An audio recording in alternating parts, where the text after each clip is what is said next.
what was the appeal of, was it the character, was it the story? What was the appeal? I will, the reality was Nancy told me about this script she had. She sent it to me, offered it to me. I read it. I said, absolutely. I was flattered she asked me to do it because I know she's very much, as one would say, a stickler for detail and making things right. And so I know that she went through a lot of, she made sure that she wanted me before she made that decision and the offer. So it made me feel good, you know, and that was it. You know, I was going to do it. Because it's the subject itself, I haven't really seen that addressed on film yet. Right. These generations and putting a mirror up to that. Was that also an appeal, a draw for you? Sure. There kind of there wasn't anything about the film that wasn't appealing.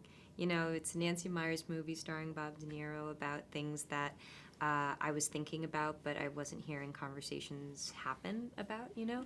So there was kind of no drawback at all. I mean, like, the hardest thing about the movie was having to wear, like, woolen sweaters in July, but that's fine. And let's just talk a little bit about Ben. He's just so patient. Why he's very patient with Jules in the beginning and actually all through, and so, as Jules said, he's so too observant. Can you talk about him? He's just a wonderful person.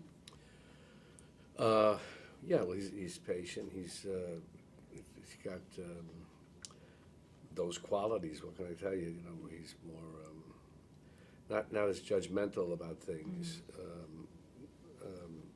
With certain things, obviously, everybody's judgmental about something. But and when he is, he handles it in a certain way. So that's very, very carefully crafted by Nancy. It makes it easier for me and for us to do when she puts all that thought and work into it. And can you talk about Jules? She's got so much going on in the beginning. Everything.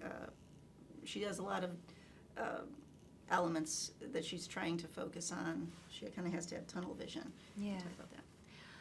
Well, Jules is, she sort of has an embarrassment of riches happening to her right now. She had an idea for a company and she launched it 18 months ago. And suddenly she went from being her sole employee working from her kitchen table to having 200 plus employees working under her, and they're just getting bigger. And she's sort of being confronted with, well, yes, clearly you had a great idea, but are you the right person to run this company? You know, like everyone, home life is complicated.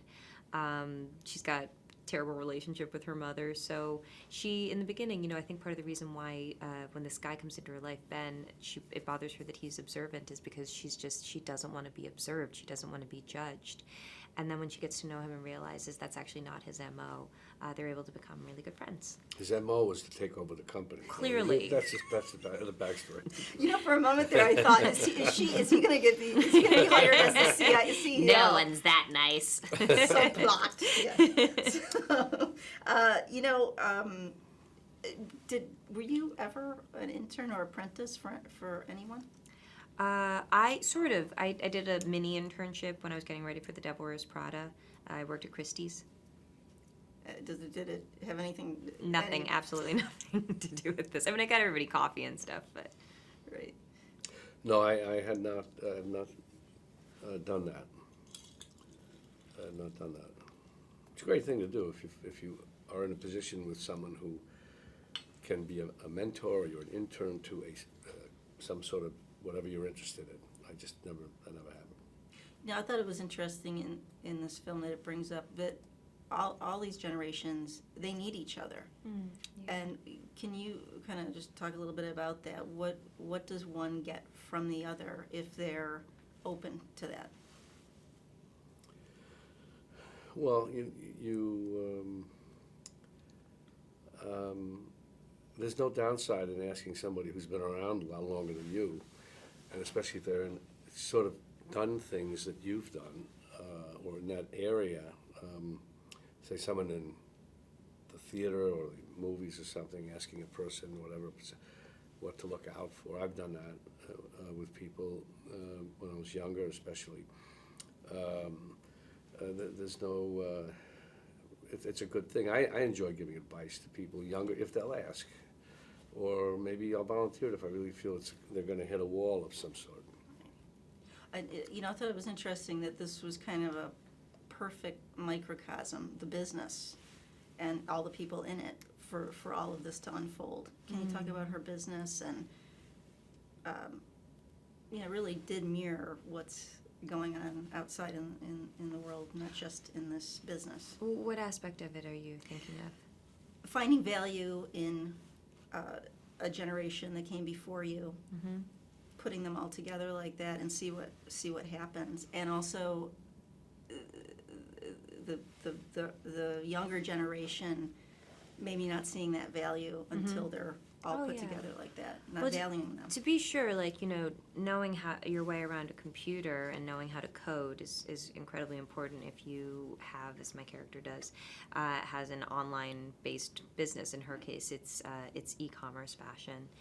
And they have all the tools that they need, and there's to call themselves a compassionate workplace. They have an in-house masseuse. They have a juice bar where nobody has to pay for anything. They when somebody does something well, they ring a bell and everybody applauds. But there's still something missing. The company hasn't found its communication yet, and that's where Ben, Bob's character, really helps us out, because he comes in and brings certain skills that we've never been able to develop. Nice.